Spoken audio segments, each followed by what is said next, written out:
Primeiro livro dos Reis de Israel, capítulo 19.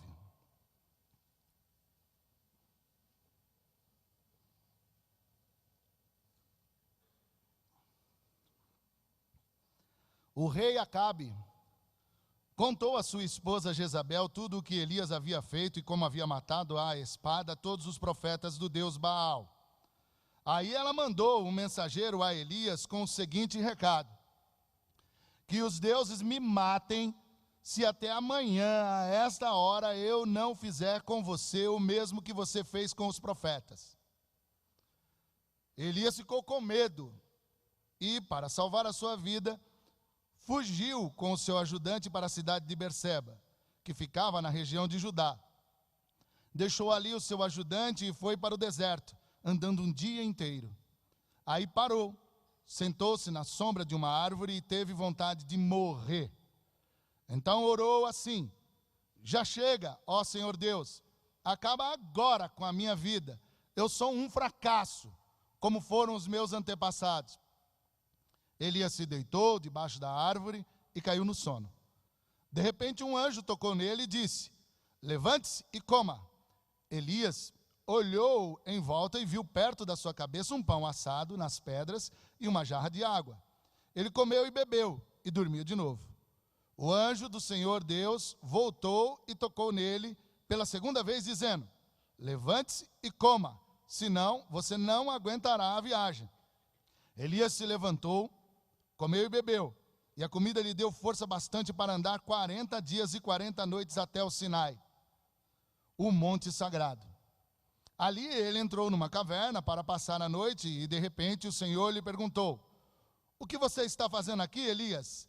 Ele respondeu: ó Senhor, Deus Todo-Poderoso, eu sempre tenho servido a ti e só a ti, mas o povo de Israel quebrou a sua aliança contigo, derrubou os teus altares e matou todos os teus profetas.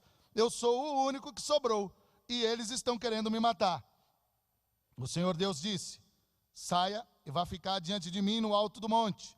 Então o Senhor passou por ali e mandou um vento muito forte, que rachou os morros e quebrou as rochas em pedaços. Mas o Senhor não estava no vento. Quando o vento parou de soprar, veio um terremoto, porém o Senhor não estava no terremoto. Depois do terremoto veio um fogo, mas o Senhor não estava no fogo. E depois do fogo veio um sussurro, calmo e suave. Quando Elias ouviu o sussurro, cobriu o rosto com a capa. Então saiu e ficou na entrada da caverna, e uma voz lhe disse: o que você está fazendo aqui, Elias? E ele respondeu: ó Senhor, Deus Todo-Poderoso, eu sempre tenho servido a ti, somente a ti, mas o povo de Israel quebrou a sua aliança contigo, derrubou os teus altares e matou todos os teus profetas, e eu sou o único que sobrou e eles estão querendo me matar. Então o Senhor Deus disse: volte para o deserto que fica perto de Damasco. Chegando lá, entre na cidade e unja Azael como rei da Síria, unja Jeú, filho de Ninsi, como rei de Israel, e unja Eliseu, filho de Safate, de Abel-Meolá, como profeta, para ficar em seu lugar. As pessoas que não forem mortas por Azael serão mortas por Jeú, e todos que escaparem de Jeú serão mortos por Eliseu. Mas eu deixarei 7.000 pessoas vivas em Israel, isto é, todos aqueles que não adoraram o Deus Baal e não beijaram a sua imagem. Elias saiu e encontrou Eliseu, que estava arando a terra. Na frente dele iam 12 pares de bois, e ele estava arando com o último par. Elias passou perto de Eliseu e jogou a sua capa em cima dele. Então Eliseu largou os seus bois, correu atrás de Elias e disse: deixe que eu vá beijar o meu pai e a minha mãe, e depois eu irei com você. Elias respondeu: está bem, pode ir, eu não estou impedindo você. Aí Eliseu deixou Elias e foi até o lugar onde estavam os 2 bois e matou-os. Então fez fogo com a madeira da canga e cozinhou a carne. Depois deu a carne ao povo, eles comeram, então saiu e foi com Elias e ficou trabalhando como seu ajudante. Amém. Vladimir Mayakovsky, que é, sem dúvida, um dos poetas mais representativos do futurismo russo, ele tem um poema muito interessante que eu quero ler para vocês: A Flauta Vértebra. A todas vocês que eu amei e que eu amo, ícones guardados num coração caverna, como quem num banquete ergue a taça e celebra repleto de versos, levanto o meu crânio. Penso mais de uma vez, seria melhor talvez pôr-me o ponto final de um balaço. Em todo caso, eu hoje vou dar meu concerto de adeus. Memória, convoca aos salões do cérebro um renque inumerável de amadas, verte o riso de pupila em pupila, veste a noite de núpcias passadas, de corpo a corpo verte a alegria, esta noite ficará na história, hoje executarei meus versos na flauta das minhas próprias vértebras. Nesse texto de primeiro livro dos reis de Israel, no capítulo 19, nós encontramos o concerto de adeus, um requiem, de um dos maiores representantes do panteão de profetas da cultura judaico-cristão, Elias. Elias. Note o versículo 4. E foi para o deserto, andando um dia inteiro, aí parou, sentou-se na sombra de uma árvore e teve vontade de quê, gente? Vontade de morrer. Então orou assim: já chega, ó Senhor Deus, acaba agora com a minha vida, eu sou um fracasso, como foram os meus antepassados. E aí eu quero fazer uma perguntinha para você.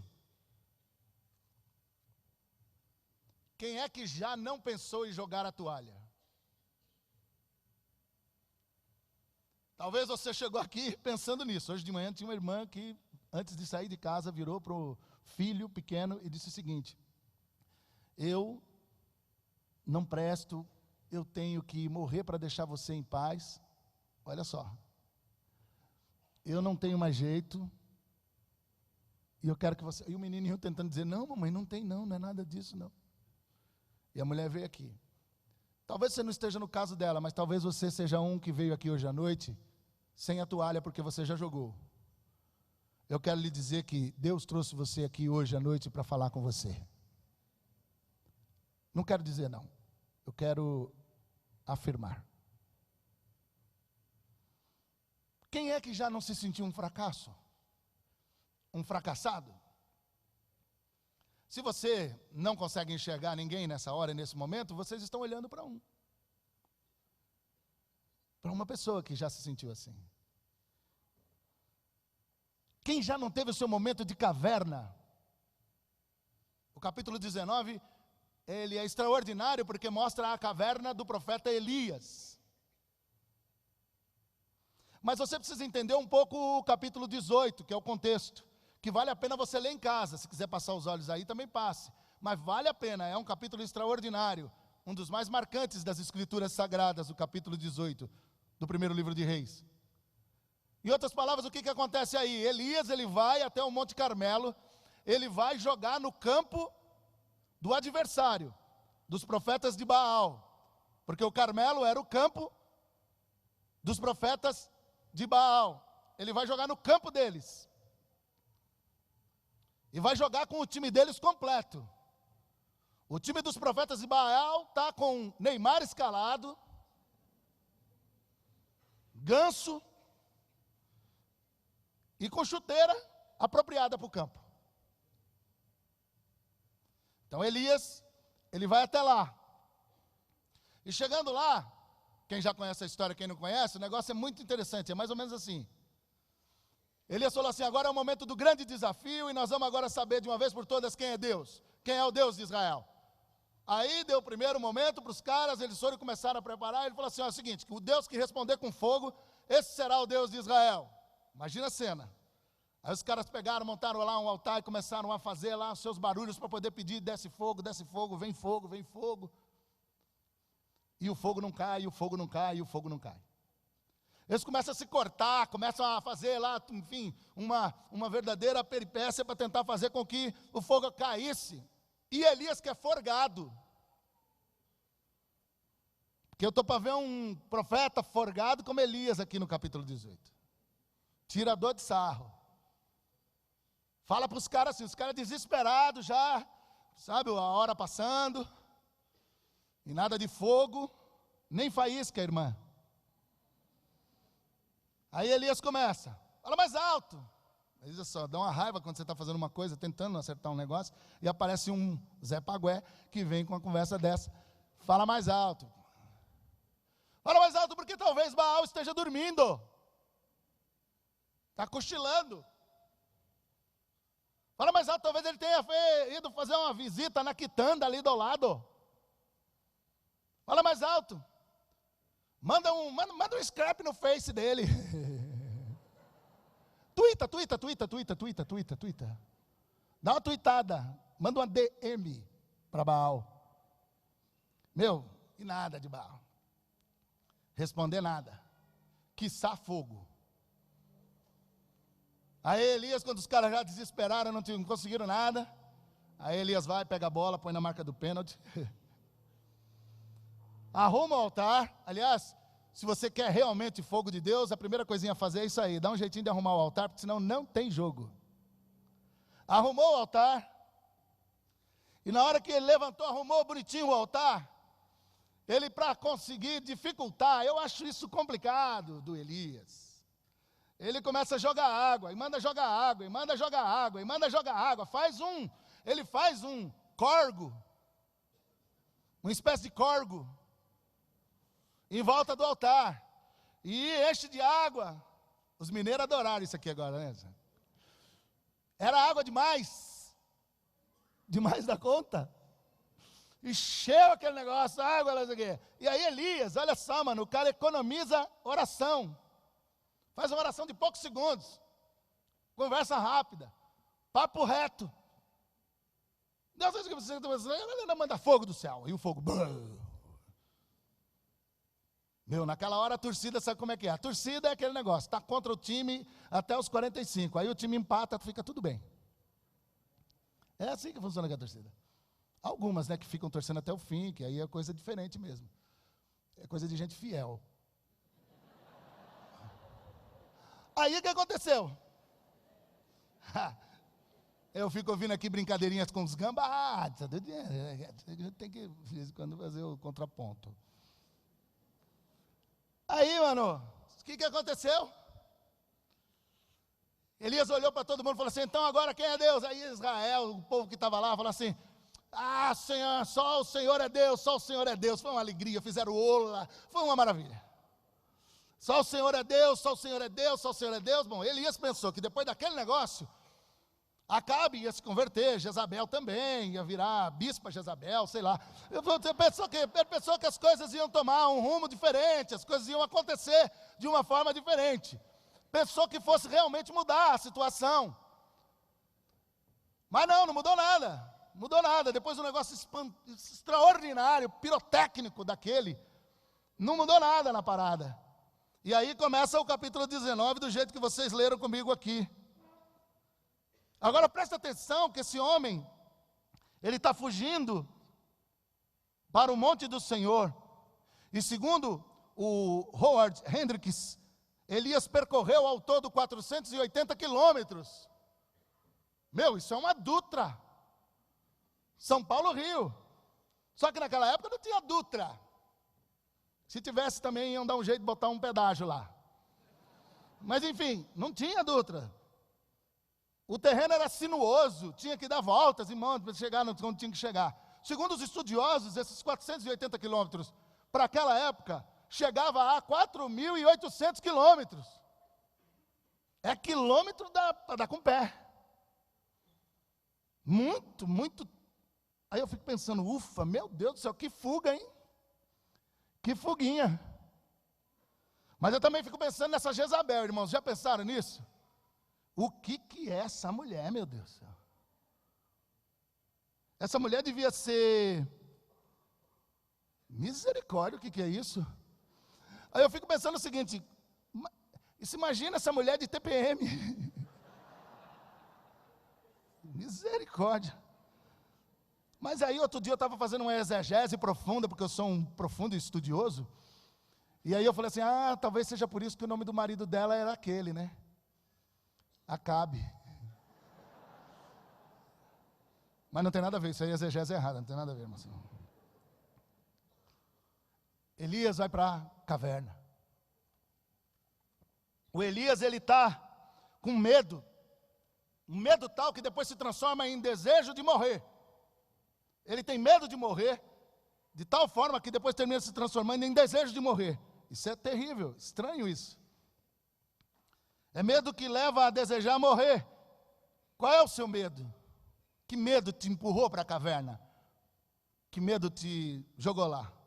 Sabe, meus irmãos, existem cavernas com sombras horrendas e pavorosas, que são tão horrendas e pavorosas que continuam nos mantendo dentro das próprias cavernas por muito tempo. Porque as sombras que olhamos dentro dessas cavernas fazem com que a gente fique com medo de botar a cara para fora de novo. São momentos terríveis na vida. E eu, quando olho aqui para esse capítulo 19, a caverna de Elias me sugere pelo menos 3 lições. Quando o assunto é caverna, meus irmãos, quando o momento é de caverna, meus irmãos, quando o nosso endereço, o pessoal começa a mandar carta para a caverna, porque você mora lá já faz tempo e as cartas agora vão tudo para lá, de conta para você pagar. Eu sei que nós precisamos olhar para 3 coisas que estão aqui nesse texto que eu quero compartilhar com você. Eu creio que Deus diz para a gente que está na caverna, a primeira coisa, sabe qual é?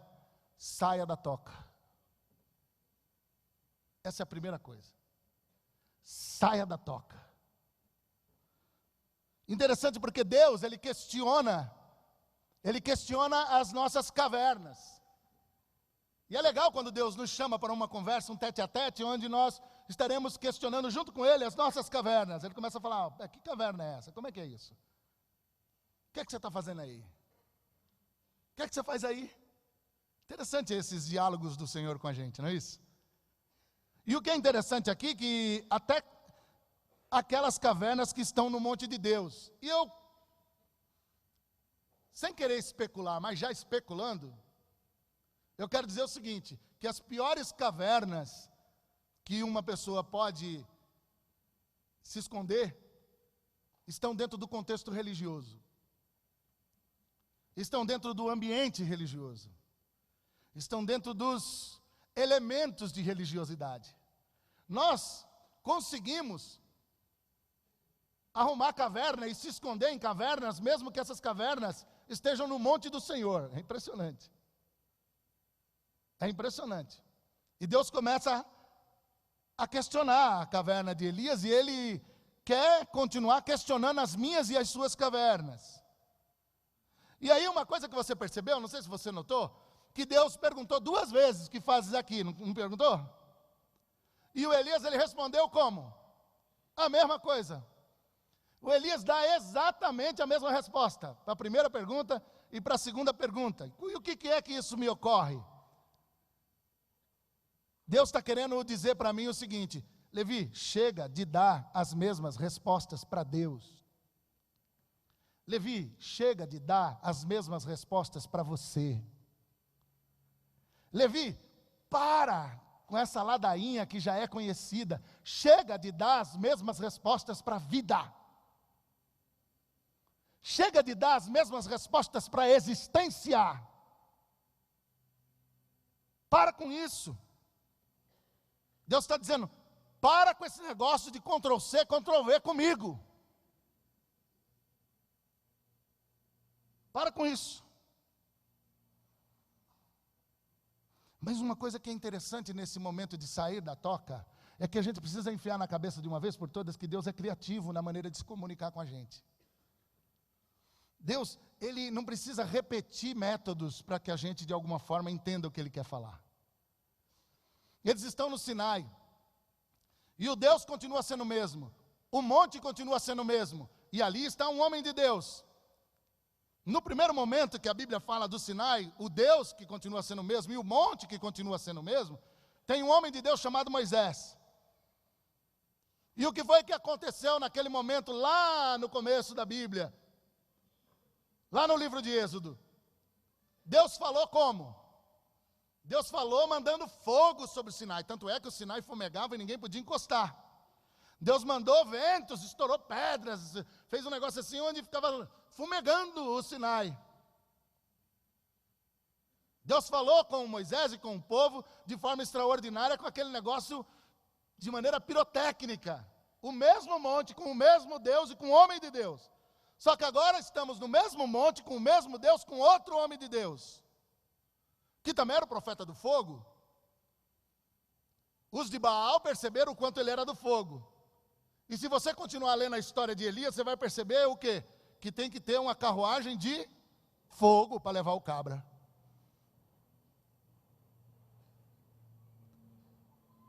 Então, essa relação com o elemento fogo para Elias era uma coisa muito comum. Mas Deus não fala no vento, não fala no terremoto, não fala no fogo, e de repente Deus vem e fala, como tem em algumas traduções, em um cicio muito suave, um murmúrio. O que é que Deus está querendo dizer? Eu falo do jeito que eu quero, a hora que eu quero, usando quem eu quero. A gente gosta, tem gente que gosta de ouvir algumas mensagens na base do fogo, da explosão. Oh, agora foi Deus. Que é a turminha do repepé. Gosta de ouvir, não, agora foi Deus, Deus falou, agora falou. Aquele lá não falou não, agora falou. A gente tem a nossa mania de achar que Deus só fala do jeito que tem algum sentido para a gente. Não. E aqui Deus está dizendo o seguinte, olha, lá eu falei de um jeito, só que agora, Elias, eu estou querendo te dizer que eu também falo, que eu também sou sussa, que eu sou simples também no jeito de falar, que eu também sei cochichar no teu ouvido, que eu sei falar manso e suave no teu coração. Extraordinário isso, extraordinário. Para você sair da toca, você precisa começar a questionar suas cavernas e deixa que Deus lhe ajude nisso. Para você sair da toca, você precisa começar a parar com esse negócio de Ctrl-C, Ctrl-V, com suas respostas para Deus, para a vida e para você. Mas também, por favor, pare com esse negócio de achar que Deus só fala de um jeito, porque Deus não fala de um jeito só, não. Deus fala de muitas maneiras. Aleluia por isso. Amém? Saia da toca, chega de tocas, chega de esconderijos. A segunda coisa que eu acho que é legal aqui, das três, é encare o deserto. Deus diz aí no capítulo 19, pronto Elias, agora já falei com você, agora é o seguinte, vai para o deserto, volta pelo caminho, segue para o deserto, encara o deserto. Você sabe que os desertos na espiritualidade cristã são emblemáticos, eles são carregados de significado. É no deserto que Deus, com cordas humanas e com cordas de amor, Ele nos atrai para perto dEle e nos traz de volta. É no deserto. E eu escolhi pelo menos 3 desertos para a gente poder guardar no coração hoje. O deserto de Israel, que nos ensina o seguinte. Você sabe que Israel, quando saiu do Egito, foi para o deserto. E a lição mais básica que a gente olha para aquilo ali, sabe o que é? É que Israel conseguiu sair do Egito, mas o Egito não saiu de Israel. Então Israel precisava do deserto. Para quê? Para poder de alguma forma se ver livre daquilo que ela achou que já tinha se libertado ou que queria se libertar. Existem situações que a gente já deixou para trás, mas essas situações ainda continuam com a gente. Existem pessoas que já não fazem mais parte da nossa vida e que nos fizeram muito mal, mas essa pessoa ainda está dentro da gente.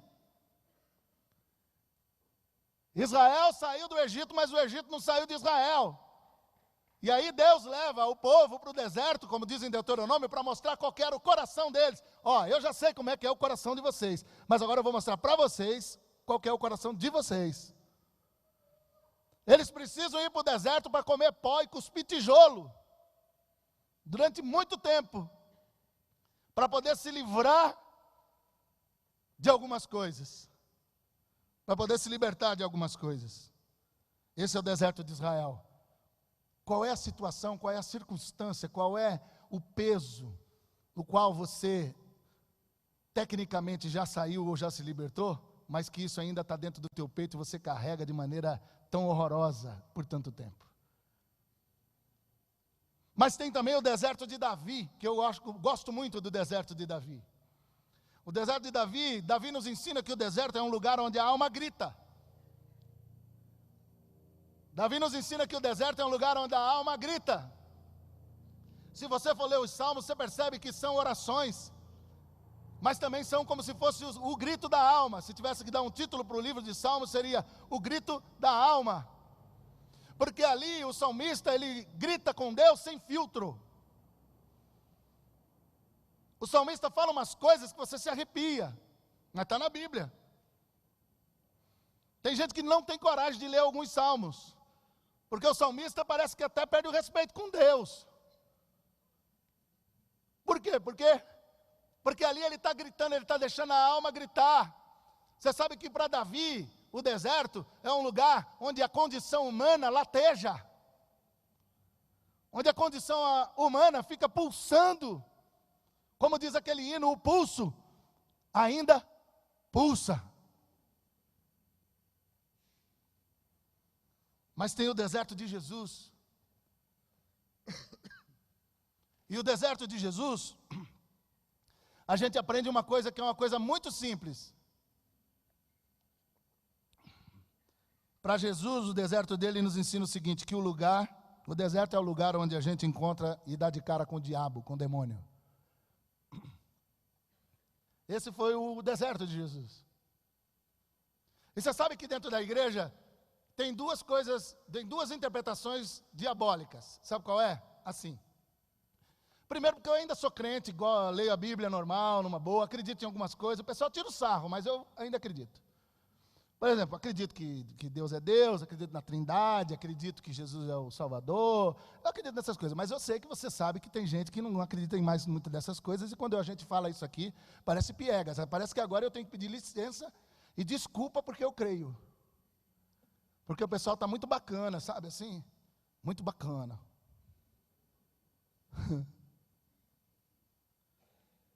Eu acredito em algumas coisas. E se tem uma coisa que é diabólica, vou dizer. É aquela turminha que acha que tudo é do diabo. Tudo é do diabo. Conhece gente assim? Misericórdia, meu Senhor Jesus. É a pessoa que está lá, fazendo as suas orações, normalmente expulsando algum capiroto. Porque tem essas orações à distância, onde você amarra, haja corda.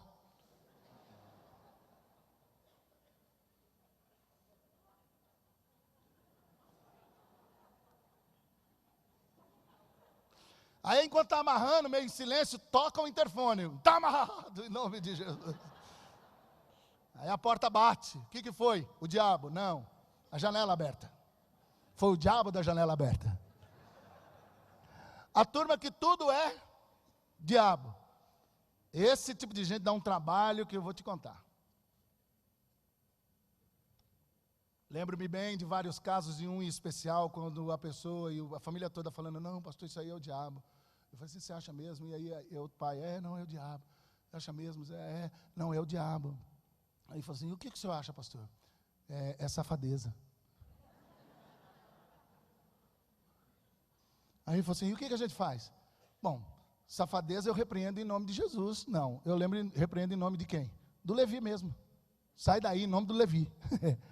Agora, se é diabo é em nome de Jesus, mas safadeza é em nome do Levi. A família não gostou muito, saíram da igreja, eu lembro.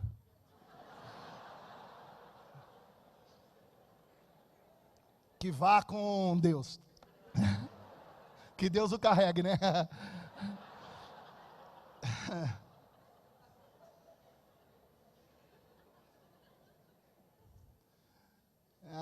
Mas existem, irmãos, essa galera que tudo é demônio, mas também tem uma outra turma que tem um conceito diabólico também. Sabe qual que é o conceito? Nada é do diabo. Isso é do diabo também. Ah, pastor, agora estragou. Pois é. É a turminha do nada é do diabo.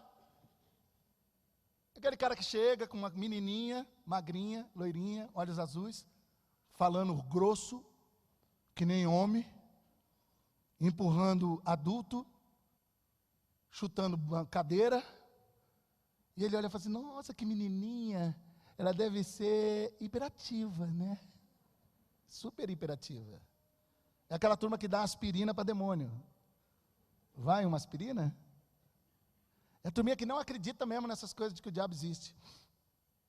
O diabo pinta e borda com essa turma, porque uma das maneiras do diabo agir de maneira mais tranquila e mais sossegada é quando ele, enfim, a pessoa não acredita que ele está ali. O pior inimigo não é o que aparece, é o que é invisível. E aí pinta e borda. Eu vou lhe dizer uma coisa. Eu não estou nem de um lado nem do outro, e eu espero que você também não fique. Mas tem hora, meu irmão, que eu fico na dúvida, eu expulso.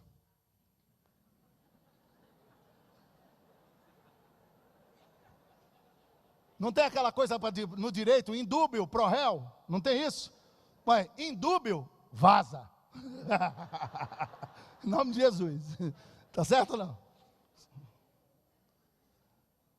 Encare o deserto.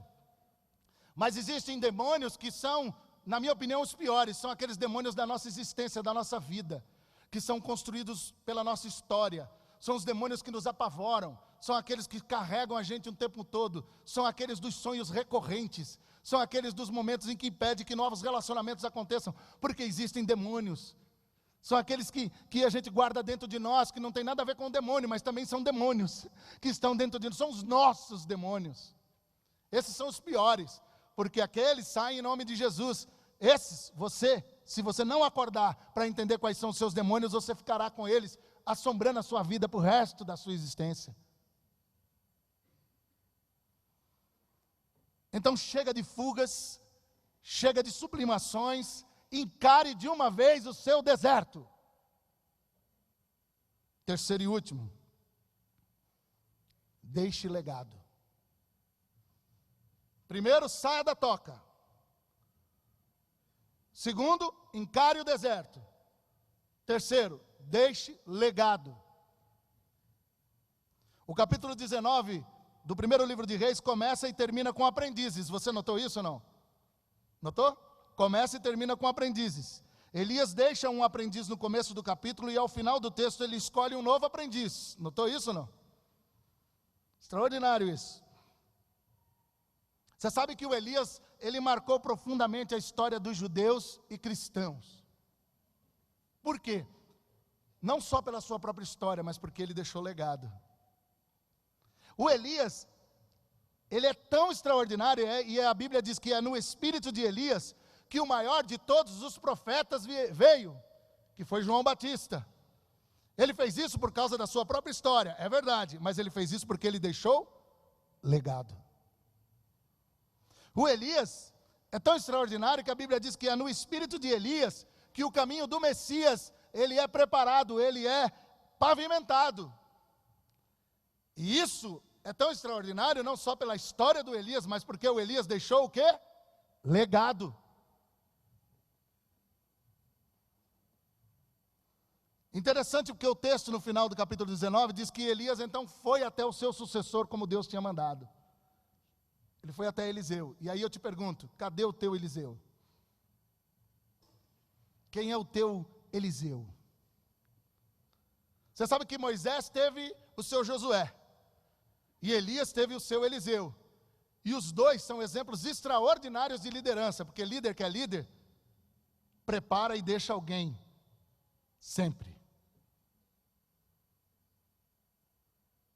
Esses dois são dois estilos de liderança extraordinários do Velho Testamento. Moisés e Elias. Moisés teve o seu Josué. Elias teve o seu Eliseu. Cadê o teu Eliseu? Você sabe de uma coisa? Que isso me leva a pensar no seguinte, e é um assunto que tem que ser pensado para quem está na caverna, porque quando a gente está na caverna, a gente não está nem pensando em nada, a gente está só olhando para o nosso próprio umbigo e para o nosso sofrimento, mas é no momento da caverna que Deus está dizendo, sai da toca, encara o deserto, mas deixa um legado, tem gente que quer passar pela vida como se fosse uma geração de alface. Sabe que alface é fácil de plantar, é fácil de crescer, mas também é fácil de arrancar. Tem gente que quer passar pela vida, ou vai passar pela vida, ou não se preocupa em ser um ser alface. Nada contra os alfaces, apesar da minha dimensão. Mas tem gente que quer e vai passar pela vida como um ser alface. Eu não. Eu quero passar pela vida tendo como marca da minha existência sequoias, carvalhos, castanheiras. São árvores que é difícil de plantar. São árvores que demoram para crescer.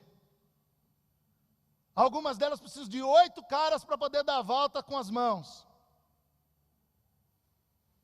São árvores que de forma extraordinária, os homens que plantaram passam e elas ficam. Eu quero ter uma existência de carvalho de justiça, de sequoias. Eu quero que o meu filho não só se pareça comigo pelo seu lindo rosto. Eu quero que meu filho se pareça comigo pelo seu caráter. E porque ele também conheceu o meu melhor amigo, que é Jesus de Nazaré.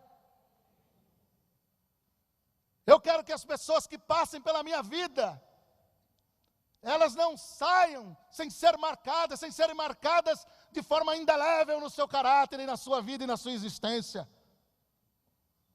Eu não quero viver no meio de anões espirituais, vestindo a armadura de gnomo.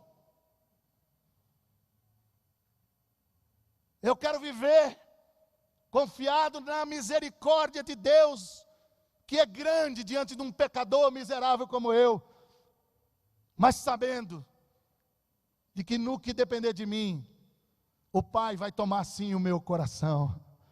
No que depender de mim, todo o meu respirar será do Senhor. No que depender de mim, eu serei dele. E qualquer pessoa que tenha me conhecido ou me ouvido, nunca sairá, pelo menos com uma dúvida muito séria: até que ponto eu estou mais ou não próximo de Deus? Surgiu Eliseu. E o Eliseu, ele é marrento. O Elias é um profeta dinamite.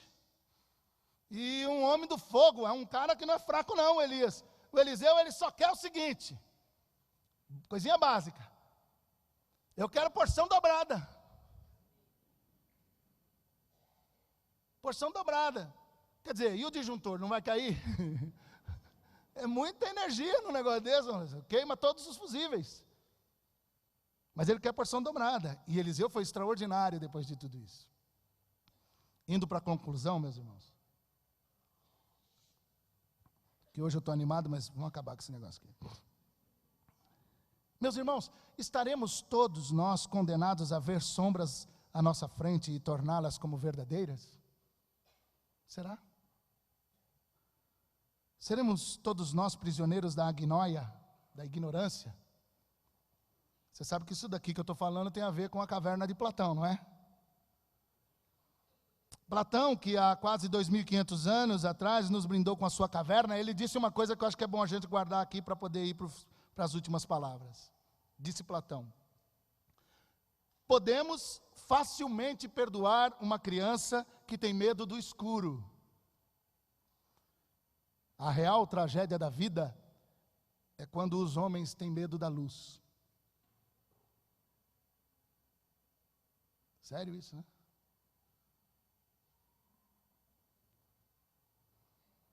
Jesus de Nazaré veio, meus irmãos, para nos chamar para fora das nossas tocas, para fora das nossas cavernas, para fora dos nossos sepulcros. Como esquecer das pessoas agrilhoadas e aprisionadas nas suas cavernas tenebrosas, que foram chamadas das trevas para a maravilhosa luz do Senhor, que estão registradas no Evangelho. Imagine como é que deve ter sido aquele momento quando Maria Madalena encontra com Jesus, e aquela mulher que era possuída por demônios, ela era possuída por demônios, era possuída por homens, era possuída pelo sistema cultural, era possuída pelo sistema econômico. Aquela mulher vivia sendo possuída, e aí chega Jesus e liberta das possessões. Essa mulher passa a ter nome, e passa a ter amizade com um homem que o Martin Scorsese me perdoe, mas um homem que não a possuiu e nem ficou tentando de alguma forma abusá-la ou possuí-la. Imagina aquele endemoniado gadareno que vivia nu com as correntes se machucando no meio dos sepulcros, no meio daquela cidade. Ele era o alvo para que todo mundo que estava na cidade achasse que todos eram bonzinhos, e lá é que estava o demônio. Normalmente a gente faz isso, a gente precisa de um doido, a gente precisa de uns malucos da Cracolândia, a gente precisa de uns doidos em alguns lugares, para que nossa sociedade civil, boazinha e limpinha, a gente tenha alguém para poder falar que lá que está o demônio. Não, meus irmãos, os endiabrados somos todos nós. Mas esse homem, ele era o que? O catalisador dessa projeção comunitária maldita. Jesus encontra com ele. E quando os demônios respondem a Jesus, por isso que tinha uma legião. É porque era a projeção de uma cidade inteira. E aí o que termina acontecendo? Jesus manda os demônios para os porcos, que também se precipitam e são destruídos. E aquele homem então liberto, livre daquele congestionamento de dominadores. Agora ele domina a própria vida, agora ele está com outro semblante, agora ele é outra pessoa, junto com a sua família. Lembre-se de Lázaro, 4 dias morto. Eu também acredito nisso, desculpa você que não acredita, azar seu. 4 dias morto. Jesus chega e diz assim: Lázaro, sai da tua caverna, sai da tua toca, sai do teu sepulcro, que hoje seja um dia onde você ouça a voz do Senhor dizendo assim: sai da tua caverna, sai do teu sepulcro, vem para fora.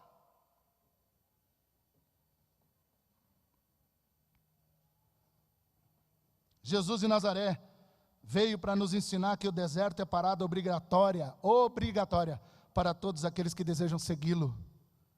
Seguir Jesus implica em parar no deserto, passar pelo deserto.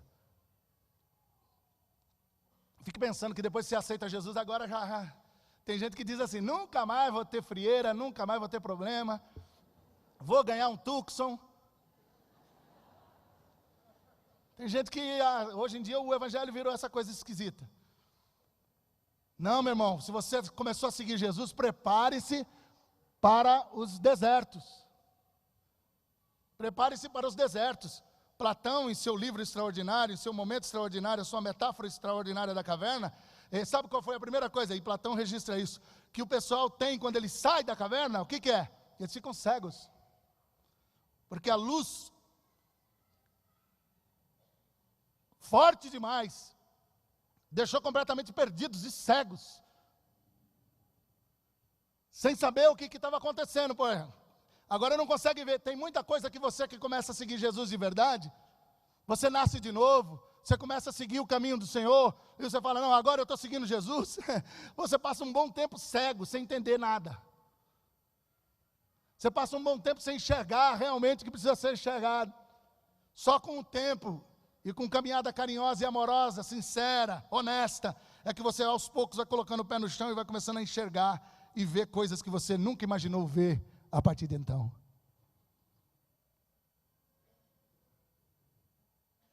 Mas Jesus de Nazaré é mestre em deixar legados. Eu fico imaginando os momentos em que ele disse para cada um daqueles homens simples, dizendo: segue-me. Existe o segue-me dos apóstolos. Existe o segue-me da grande comissão, e de fazer discípulos de todas as nações, batizando-os em nome do Pai, do Filho e do Espírito Santo, e eis que estarei convosco todos os dias até o fim do mundo. Amém?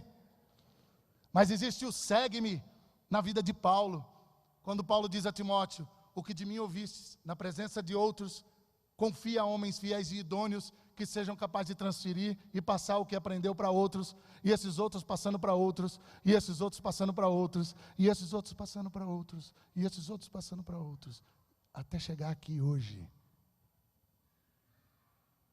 até chegar a você e a mim, porque alguém deixou legado.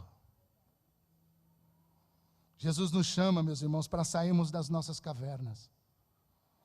É um chamado para ressignificarmos a vida, ressignificarmos a existência, para alcançarmos um novo olhar de ser gente. para olharmos o mundo e a vida com outro olhar. Jesus nos chama para reinventarmos os nossos amores, inclusive os nossos amores eróticos. Jesus nos chama para poder reinventar o meu amor fraterno e fazer com que eu experimente o amor ágape, de quando em vez de forma poderosa, na hora principalmente de perdoar. Reinventar o amor. Irmãos, ressignifiquemos e reinventemos o nosso viver e deixemos que Jesus venha ajudar-nos a ressignificarmos e reinventarmos os nossos relacionamentos. Para isso, sai da caverna, em nome de Jesus. Esse é o convite de Deus para mim e para você hoje. Eu queria que você curvasse sua cabeça em oração. Pense em tudo que você ouviu até agora. Qual é a tua caverna? Saia dela. Para de dar as mesmas respostas para Deus. Chega de dar as mesmas respostas para Deus. Para com esse negócio de Ctrl+C, Ctrl+V. Para com isso. Para com isso. Surpreenda-se com um novo jeito de Deus falar com você. Deus tem uma nova maneira, Ele quer falar com você de um novo jeito. Por favor, encare o seu deserto. Coragem. E deixe legado. Desenvolva amizades espirituais. Em nome de Jesus. Continue orando. Continue orando. Eu quero orar com você que veio aqui hoje.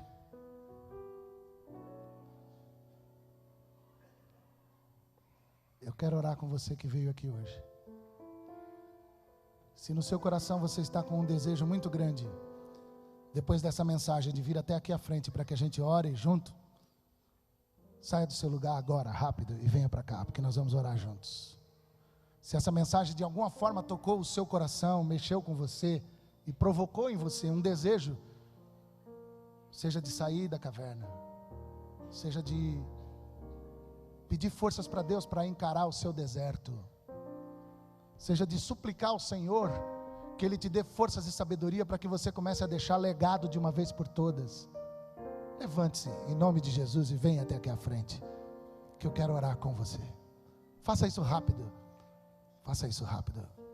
Se você está com vontade de vir, por que não vem? Vem, põe, fica aqui na frente. Faça isso rápido.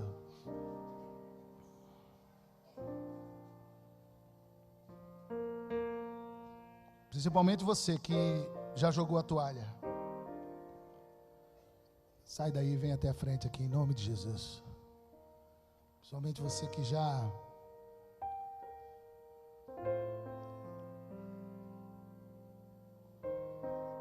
admitiu que é um fracasso. Vem até aqui à frente em nome de Jesus. Você que já não aguenta mais fugir, vem até aqui à frente em nome de Jesus. E diante do Senhor comece a dizer: Senhor, que essa palavra mude alguma coisa séria na minha vida agora. Começa a pedir isso aí em nome de Jesus. Saiba que esse Deus, Ele está aqui, Ele existe de forma especial e poderosa. Eu queria aproveitar e chamar também o pastor Claudinho e Leinha, vem também para cá, que depois nós vamos estar orando, mas eu quero que eles me ajudem também nesse momento para estarmos orando aí. Aristides está aí? Acho que não, né? Se Aristides estivesse aqui, nós o chamaríamos, né? Depois nós vamos ter um momento de oração, vocês vão entender o que é isso aqui. Vamos nos levantar todos, meus irmãos?